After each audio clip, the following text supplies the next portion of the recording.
taon na nga nanliligaw si Paolo Avellino kay Kim Chiu, matapos nga kumalat ang hiwalayan ni Kim Chiu at Sian Lim, ngayon naman ay kumakalat sa lahat ng social media platform ang panliligaw ni Paolo Avellino sa Chinita princess na si Kim Chiu. Sa isang interview hindi maiwasang may tanong sa binata ang tungkol dito, samantalang kagagaling lang ni Kim Chiu sa hiwalayan.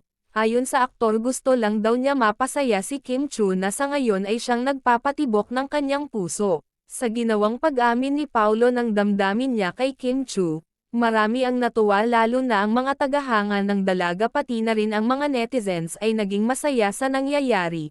Anila sana daw ay di na maranasan ni Kim Chiu ang nangyari dati sa kanya na nasaktan ang puso.